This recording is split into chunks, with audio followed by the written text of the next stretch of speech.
Finance Minister P. Chidambaram had a very busy week. Post the budget, India's FM has been on its feet, fielding countless questions from the media, industrialists and analysts. But Monday night was a little different. On 4th of March 2013, P. Chidambaram wasn't at just another press conference or industrialist meet. He was hanging out on Google to get the most important and understated perspective on the budget, the common man. Is this hangout then a welcome signal of a normally evasive government finally being willing to connect with its voters? Is the UPA beginning to get its communication right with elections round the corner?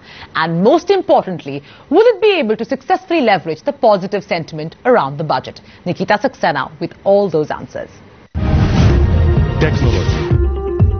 Hi, Mr. President. Barack Obama, Julia Gillard, Malaysian Prime Minister Najib, Narendra Modi over Google Plus Hangout. And now P. Chidambaram. Welcome this hangout. If you thought these diverse politicians had little in common, think again. You may have missed what could be the finance minister's biggest public relations coup.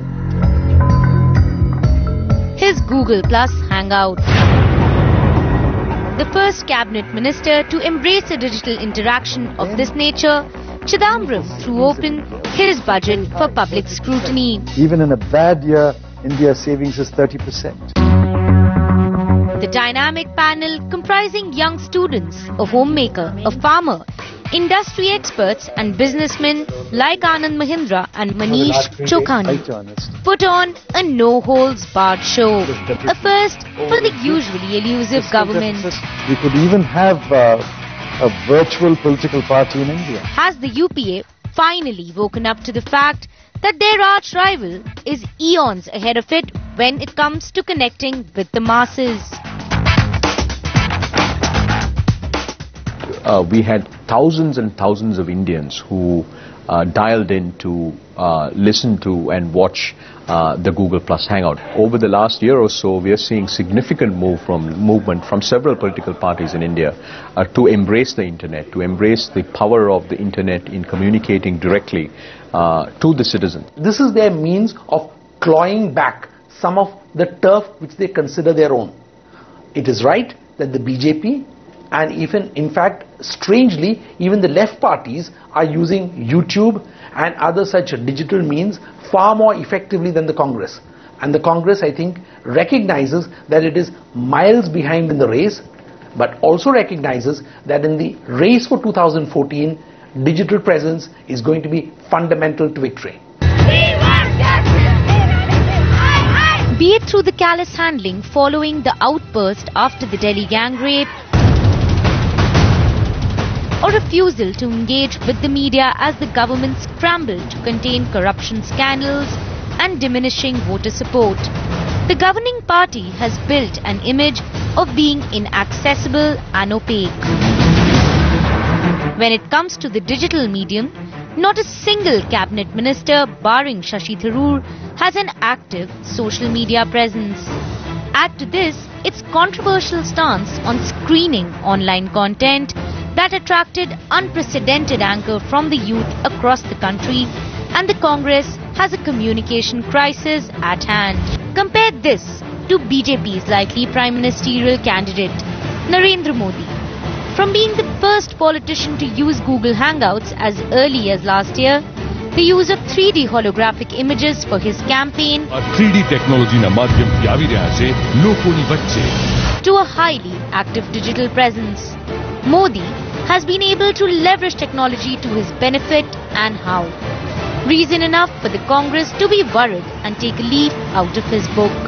They certainly are noticing the kind of, the buzz that Narendra Modi is able to generate, and they are learning from his, very, very smart use of media and of a larger exercise in storytelling, which is what Modi has been particularly good at in fact for several years. Also because they worry that in the 2014 elections it's a question of taking out an insurance policy. You essentially do everything that you can regardless of whether you believe it works or not.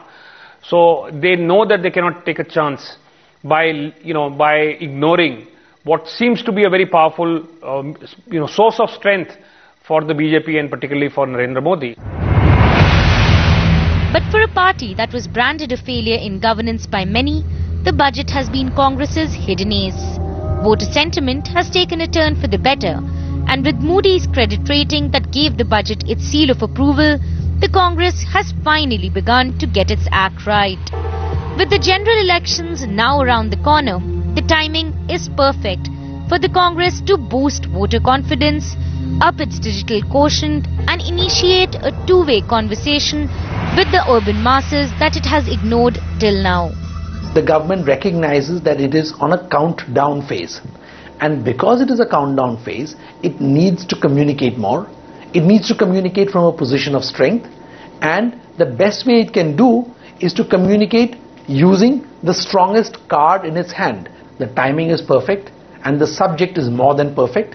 And the character they've used to play this card with is competent to handle almost any kind of media. So this is their strongest card, and I think the fact that they've chosen to play it indicates that they realize how weak a wicket they're starting on. The ruling party has been making strides to expand its digital presence. The Ministry of Information and Broadcasting and the Ministry of External Affairs have launched YouTube channels that now live stream public speeches and events. The party is also warming up to social media and has increased activity on both its Facebook and Twitter page through the Ministry of INB exponentially. Add to this a recently concluded Twitter conference and the ministry's digital volunteer programs, efforts that prove the Congress is serious about increasing its digital footprint. I think people today want to listen to the voice of government. They want a much more direct interaction with their leaders. So this is something that we are looking at very actively. We've had the finance minister's Google Hangout a few days ago. And I think this has also motivated other ministers to increase their presence. And we hope to be taking some of these initiatives very proactively forward. As it tries to make up for all the lost time, the Congress will have to ensure that this was not a one-off attempt and continue to invest time and effort to innovate in its communication before the party loses momentum once again.